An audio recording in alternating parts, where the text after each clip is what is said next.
Hello दोस्तों, कहानी अगर अच्छी लगे तो प्लीज़ वीडियो को लाइक करें और अगर चैनल पर नए हैं तो प्लीज़ चैनल को सब्सक्राइब करें। रश्मि, सुनो, तुम्हारे लिए नया ट्यूशन ढूंढा गया है बेटा। कल से वहीं जाना है तुम्हें। तुम्हारी सहेली निशा भी वहीं जाती है। सुजाता ने अपनी बेटी रश्मि से कहा, जो बगल वाले कमरे में पढ़ रही थी। इस बार 10वीं की परीक्षा देनी है रश्मि को। पढ़ाई की अहमियत समझती है सुजाता जी। रश्मि भी माँ की बात से खुश हो गई। निशा के साथ ट्यूशन जाना है, यही काफ़ी है उसके लिए। उसने आवाज़ लगाई, ठीक है माँ, मैं मिल आती हूँ फिर निशा से। और वो फ्रॉक के नीचे लेगिंग्स पहन कर भागी निशा के घर की तरफ। ज़्यादा दूर नहीं था निशा का घर, बस बीच में पानी टंकी का मैदान पड़ता था। उसके उस पार निशा का घर। रश्मि इस कहानी की नायिका है। अभी 14 से 15 वर्ष की उम्र में उसने पैर रखा है। मासूम है, चुलबुली और नटखट भी। बड़े बड़े लेखकों की कहानियाँ और उपन्यास पढ़ना पसंद है उसे। कई बार साइंस के किताब के बीच में छुपाकर प्रेमचंद जी के उपन्यास को पढ़ते हुए भी पकड़ाई है वो। पर उसके ऊपर एक जुनून सा है, किताबों से मोह छोड़ नहीं पाती है वो। हालांकि किताबों का जुनून होना अच्छी बात है, पर इसी साल उसे मैट्रिक की परीक्षा देनी है, इसलिए अपने सब्जेक्ट वाली किताबें पढ़ना ज़्यादा ज़रूरी है। कूदते फांदते वो निशा के घर पहुंची। काकी, निशा कहाँ है? निशा की माँ ने जवाब दिया, अब तक तो घर में ही थी, अब तू आ गई है तो मोहल्ले में भटकती नजर आएगी। जा, वो अपने दादाजी के कमरे में है। और सुन, रसोई होती हुई जा। कटोरी में हलवा ढका है, खाकर बता कैसा बना है। गजब हलवा, वो भी काकी के हाथ की। ढेर सारे काजू होते हैं काकी के हलवे में। ऊपर से काकी अलग से मेरे लिए काजू डालती हैं, सिर्फ मेरी कटोरी में। रश्मि, अरे निशा, सुन सुन, कल से मैं तेरे साथ ट्यूशन जाऊंगी। बाबा ने तुम्हारे सुजीत सर से बात कर ली है। निशा, चल झूठी, तू वहाँ नहीं जा सकती, क्योंकि 9 बजे से पहले तो तेरी नींद ही नहीं खुलती और ट्यूशन 6 बजे से शुरू हो जाती है। रश्मि, देखना, कल मैं खुद तुम्हें बुलाने आऊँगी। तू तो खुश भी नहीं हुई। जा रही हूँ मैं, नए ट्यूशन के लिए नई कॉपियाँ भी खरीदनी हैं। रश्मि बुझे मन से बगैर हलवा खाए ही निशा के घर से निकल गई। उसे उम्मीद थी कि उसकी प्रिय सहेली को जब पता चलेगा कि वो भी उसी के साथ ट्यूशन जाएगी तो निशा खुशी से झूम उठेगी। दोनों एक दूसरे का हाथ पकड़े गोल गोल घूमेगी। पर इसके विपरीत निशा ने तो रश्मि को ताना ही कस दिया।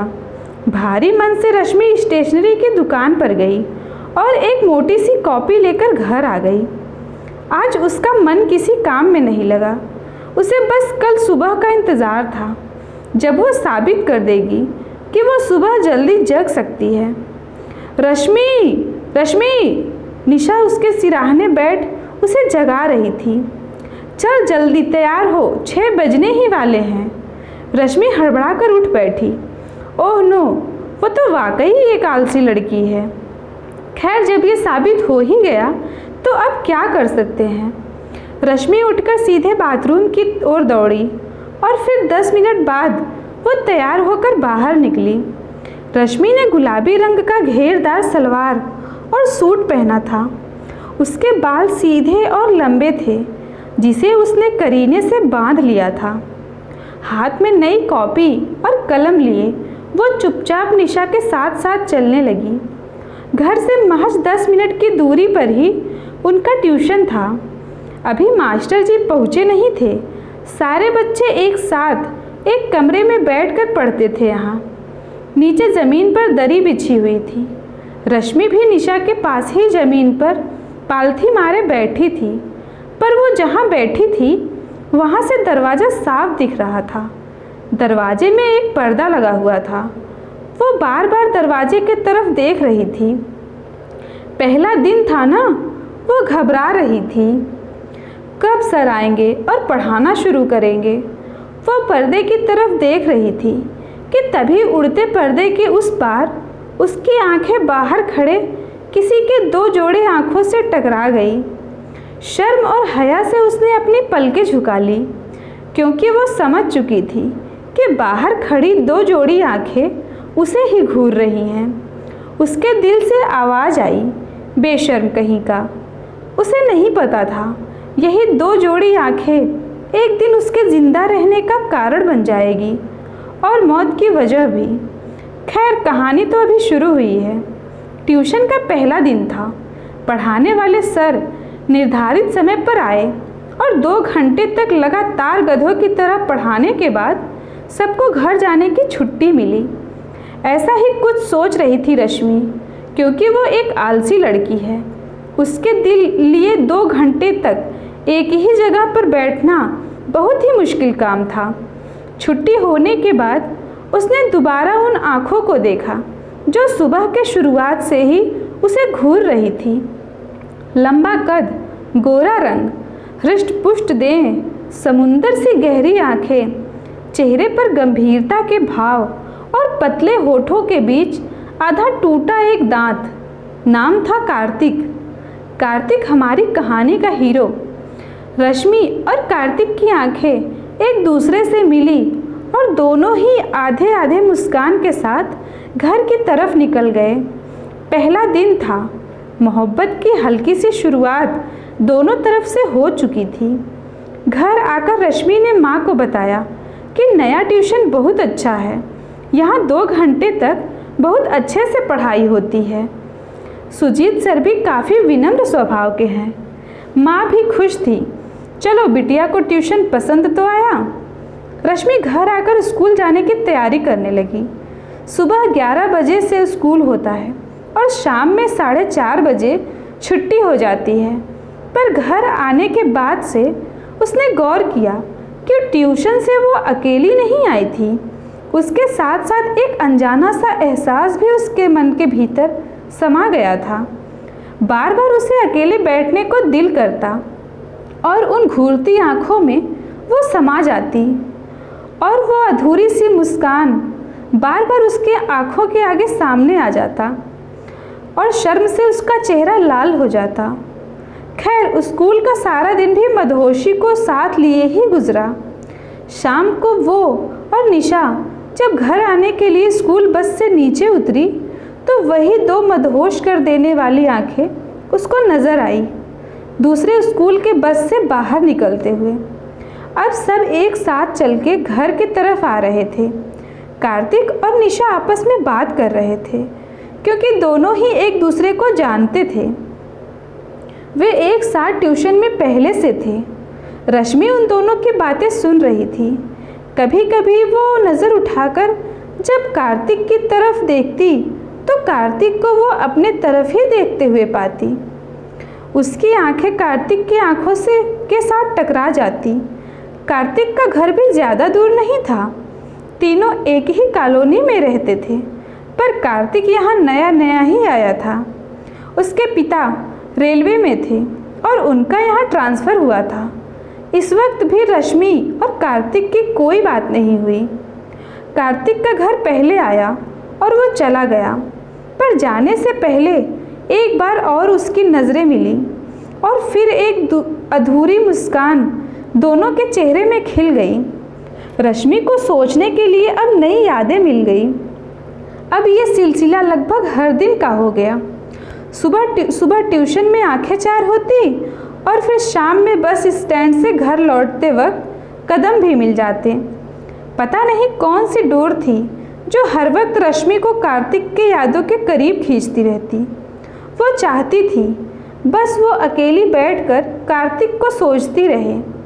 एक आश्चर्यजनक बात ये थी कि अब रश्मि निशा को जगाने जाती हर सुबह ट्यूशन जाने के लिए, वो भी वक्त से 1 घंटे पहले ही।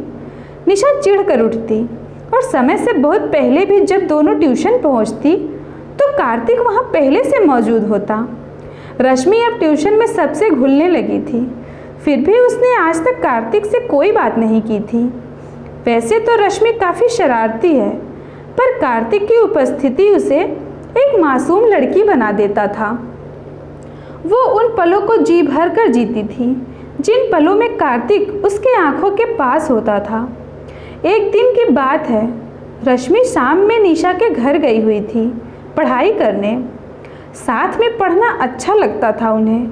हालांकि साथ में पढ़ाई कम और गप्पे ज़्यादा होती, और अब तो उनके गप्पों में ज़्यादा नाम कार्तिक का ही होता था। रश्मि कहीं से भी बात निकालती कार्तिक पे ही आकर रुकती। साथ में हंसी ठिठोली करते करते शाम में अंधेरा बढ़ने लगा। तब रश्मि ने निशा को कहा कि वो अब घर जाएगी, और वो अकेली ही निशा के घर से निकल गई। रास्ते में पड़ने वाले पानी टंकी में आज कुछ हलचल सी थी। ज़्यादातर अंधेरे में ही सिमटे रहने वाले पानी टंकी हाउस में आज रोशनी की हल्की सी झलक दिख रही थी। रश्मि धीरे से उसके करीब गई तो उसे लड़कों का एक झुंड दिखा और ढेर सारा धुआं। वो डर गई। शायद लड़के इस सुनसान सी जगह में आकर नशीले पदार्थों का सेवन कर रहे हैं।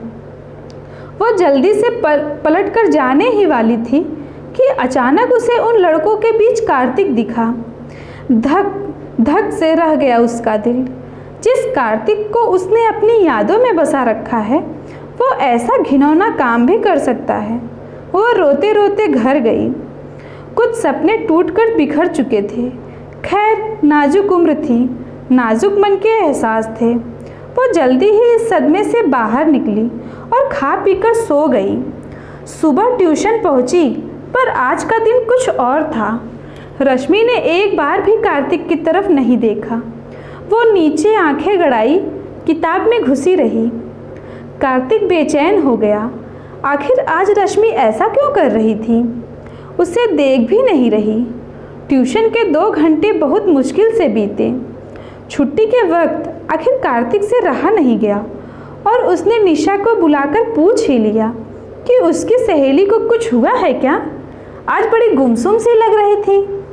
निशा ने कंधे उचकाए और उसे इसकी कुछ जानकारी नहीं कहकर आगे चली गई। पर भनक तो निशा को भी पड़ ही चुकी थी कि इन दोनों के बीच आंखों आंखों में बात होनी शुरू हो गई है। स्कूल में निशा ने रश्मि पर जोर देकर ये पूछ ही लिया कि कौन सी बात थी जिसकी वजह से आज उसने कार्तिक को नज़रअंदाज किया। भोली भाली रश्मि ने निशा को सारी बातें बता दी। निशा के मन में सवाल उमड़ घुमड़ करने लगे और उसने तय किया कि वो खुद आज रात में जाकर देखेगी क्या सच में कार्तिक पानी टंकी हाउस में जाकर नशा करता है। अगर ऐसी बात हुई तो वो ज़रूर कल सुबह ये बात सुजीत सर को बता देगी। शाम हुई, अंधेरा होने लगा और निशा ने माँ को बताया कि वो रश्मि के पास जा रही है, कुछ कापियाँ लेनी है, और वो सीधे पानी टंकी हाउस की तरफ बढ़ गई। आज भी पानी टंकी हाउस में कुछ हलचल थी। निशा एक साहसी लड़की थी। वो बिल्कुल बगैर डरे लड़कों के झुंड के पास चली गई, क्योंकि उसने कार्तिक को पीछे से ही उस झुंड में देख लिया था और वो चाहती थी कि वो कार्तिक को अच्छी खासी डांट लगाए और चेतावनी भी दे आए कि वो ये बात सुजीत सर को बता देगी। वो लड़कों के झुंड के बिल्कुल पास पहुंच चुकी थी और उसने आवाज़ लगाई, कार्तिक। जब वो पीछे मुड़ा तो निशा चौंक गई, क्योंकि वो लड़का कार्तिक नहीं था। उसकी कदकाठी कार्तिक से मिलती ज़रूर थी, पर वो कार्तिक नहीं था। शायद ये गलतफहमी रश्मि को भी हुई होगी। रात के 8:30 हुए होंगे। रश्मि के घर में दरवाजे की घंटी बजी। रश्मि ने दरवाज़ा खोला तो सामने काकी और दादी थी, मतलब निशा की माँ और उसकी दादी। रश्मि ने उनको घर के अंदर बुलाया, पर दादी बहुत गुस्से में थी। वह दरवाजे से ही निशा निशा कहकर पुकारने लगी, बाहर आ, आज तेरी टांग तोड़कर रहूँगी। शाम की निकली, अभी तक घर नहीं पहुँची। दादी दादी सुनिए तो, निशा तो यहाँ आई ही नहीं। रश्मि ने दादी की डांट को बीच में ही रोक कर कहा। क्या? इस बार निशा की माँ चौंक पड़ी और बोली, पर 6 बजे के आसपास तो वो घर से निकली थी तुम्हारे घर आने के लिए, तो फिर बीच रास्ते से वो गई कहाँ? अब तक रश्मि की माँ सुजाता भी उन सबके पास आ गई थी। सबके चेहरे पर निशा का घर से ये कहकर निकलना कि वो रश्मि के घर जा रही है और रश्मि के घर में उसका न होना सब कुछ बहुत चिंताजनक था। रश्मि से सवाल जवाब हुए, फिर आसपास की बाकी लड़कियों के घर भी ढूंढा गया। जब हर जगह तलाश करने के बाद भी कोई खबर नहीं मिली, तब दोनों सहेलियों के पिता ने मिलकर पुलिस को जानकारी दी। रश्मि हैरान परेशान थी। उसकी प्रिय सहेली आखिरकार गई कहाँ? उसके मोटे मोटे आंसू बह रहे थे। वो डर रही थी। तभी निशा की दादी उसके पास आई और बड़े प्यार से पुचकारते हुए उससे बोली, सच सच बता, निशा का किसी लड़के से चक्कर तो नहीं था जिसके साथ वो भाग गई? हे भगवान, दादी आप ये क्या बोल रही हैं? निशा ऐसी लड़की नहीं है। वो मुझसे भी अच्छी है। वो बहुत अच्छी है। ये कहकर रश्मि फूट फूट कर रोने लगी। धीरे धीरे रात बीतती रही। अब तो भोर होने वाली थी, पर निशा की कोई खबर अब तक नहीं मिली। सब निशा के घर में ही थे। तभी उस कॉलोनी के रहने वाले सईद हुसैन जी दौड़ते हुए निशा के घर के करीब पहुँचे और बोले, आपकी बेटी पानी टंकी हाउस में है, बहुत जख्मी है, जल्दी चलिए। सईद हुसैन जी पेशे से रेलवे के प्लम्बर हैं। वो इस कॉलोनी के रेलवे क्वार्टर में रहने वाले परिवारों के लिए पानी सप्लाई का काम करते हैं। उन्हीं के जिम्मे में पानी टंकी हाउस भी आता है। हर सुबह 5 बजे वो पानी टंकी हाउस जाकर नल चालू कर देते हैं ताकि सभी क्वार्टरों में पानी पहुँचे। फिर 10 बजे तक जाकर बंद करके आते हैं। आज जब वे सुबह पानी चालू करने गए थे तो उन्हें किसी के कराहने की आवाज़ आई।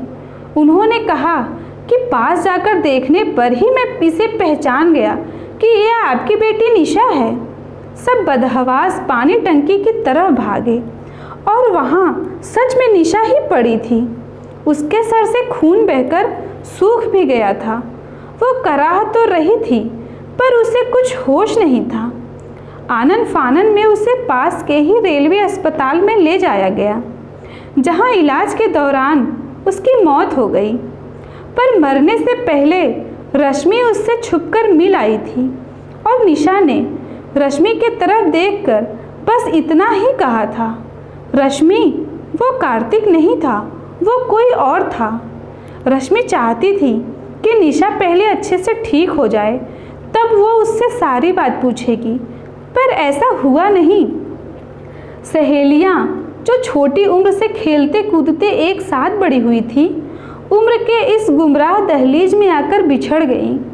मौत ने एक को निगल लिया। एक जिस्म जो अभी जिंदा था वो टूट गया। एक सहेली अपनी दूसरी सहेली के बिना अधूरी हो गई। निशा के जिस्म का जब पोस्टमार्टम रिपोर्ट आया तो उसमें लिखा था, निशा की मौत सर पे लगे घाव के वजह से नहीं, बल्कि दिमाग का एक हिस्सा काम न कर पाने के वजह से हुई है। और दिमाग का ये हिस्सा तभी काम करना बंद करता है जब इंसान अपने डर पे काबू नहीं कर पाता और डर और सदमे की वजह से उसके दिमाग की नस फट जाती हैं और दिमाग का वो हिस्सा भी कुछ घंटों बाद अपना काम करना बंद कर देता है, जिससे इंसान की मृत्यु हो जाती है। आखिर ऐसा क्या देखा था निशा ने जिससे उसकी मौत हो गई? स्थानीय पुलिस थाने में केस दर्ज हुआ और छानबीन शुरू हो गई। सबसे पहले सईद हुसैन से पूछताछ हुई, फिर रश्मि से। रश्मि के पास एक महत्वपूर्ण जानकारी थी जिससे ही निशा के मौत का पता चल सकता था। वह पुलिस को बता सकती थी कि उसने निशा के मौत के एक दिन पहले ही उस जगह पर कुछ लड़कों के झुंड को देखा था और ये बात उसने सिर्फ निशा को ही बताया। पर रश्मि ने पुलिस को कुछ नहीं बताया। उसने बताया कि उसे इस बारे में कुछ पता नहीं। पूरा परिवार सदमे में था। निशा का परिवार भी दुखी था। दुखी तो रश्मि भी थी, पर एक बात जो उसे अंदर ही अंदर खाए जा रही थी, उसके दिमाग में क्या चल रहा था, ये बस वो ही जानती थी। पर अगले दिन फिर कुछ ऐसा हुआ जिसने सबके रोंगटे खड़े कर दिए। एक सहेली दूसरी सहेली से जुदा नहीं हो पाई। वो लौट आई मौत के बाद। रश्मि के परिवार में रात भर कोई ढंग से सो नहीं पाया। सुबह सुजाता जी की नींद जल्दी टूट गई। वो सबसे पहले रश्मि के कमरे की तरफ जाने लगी। जब से निशा की मौत हुई है, सुजाता जी को रश्मि की चिंता ज़्यादा सताने लगी है। रश्मि के कमरे के अंदर घुसते ही सुजाता जी परेशान हो गई, क्योंकि रश्मि घर पर नहीं थी। उन्हें पता नहीं क्या सूझा। वो सीधा पानी टंकी की तरफ दौड़ पड़ी और उनके सोच के अनुसार रश्मि वही थी। वो किसी से बात कर रही थी, पर किससे ये नहीं दिख रहा था। सुजाता जी उसे खींचकर घर ले आई और उसके गालों में थप्पड़ लगाते हुए उसे चेतावनी दी गई कि आगे से वो कभी पानी टंकी के तरफ भी न जाए। खैर दिन बीते। आज पूरे 21 दिन गुजर चुके थे। निशा की मौत हुए। कई सारे लोगों की ज़िंदगी में जो तूफान आया था, उसका असर भी अब कम होने लगा था। लोग धीरे धीरे अपने जीवन में वापस आ रहे थे। रश्मि भी अब काफ़ी हद तक संभल चुकी थी। हालांकि रश्मि के घर वालों ने गौर तो किया कि वो कभी कभी अकेले में किसी से बातें करती है, पर किससे ये कोई नहीं जानता। घर वालों को लगता है कि शायद रश्मि निशा को याद करके ऐसी हरकतें करती है। आज से रश्मि ने ट्यूशन जाना शुरू किया है और जिन आँखों के गहराई में वो धीरे धीरे समाते जा रही थी और निशा की मौत ने उसे सब कुछ भुला दिया था, उन्हीं आँखों से आज फिर मुलाकात हो गई। रश्मि का दिल फिर उन्हीं आँखों में खो रहा था। अब कभी कभी वो कार्तिक से बातें भी कर लेती है, पर जिस दिन वो कार्तिक से बात करती, उसके दूसरे ही दिन रश्मि को तेज बुखार आ जाता और वो फिर कई दिनों तक ट्यूशन नहीं जा पाती। ऐसे ही एक दिन की बात है। रश्मि की नींद जल्दी टूट गई और वो तैयार होकर ट्यूशन चली गई, तो वहाँ पहले से कार्तिक भी आया हुआ था। ये पहली बार हुआ कि वे दोनों साथ में अकेले हों। दोनों अपलक एक दूसरे को देखते रहे। फिर हिम्मत कर कार्तिक ने रश्मि को बताया कि वो घर जाने के बाद रश्मि को बहुत याद करता है और जल्दी से सुबह होने का इंतज़ार भी करता है, ताकि वो ट्यूशन आए और रश्मि को देख पाए। कार्तिक से ऐसी बातें सुनकर रश्मि का दिल खुशी से झूम उठा। वो भी तो ऐसा ही महसूस करती है। वो भी तो हर पल कार्तिक के ख्यालों में खोई रहती है, पर वो ये सब बात कार्तिक को बता नहीं सकती, क्योंकि ऐसा करने से निशा उसे रोकती है। कार्तिक के बातों को रश्मि ने सुना जरूर, पर उसके बातों का कोई जवाब नहीं दिया। घर आकर आज रश्मि को बहुत बुरा लग रहा था।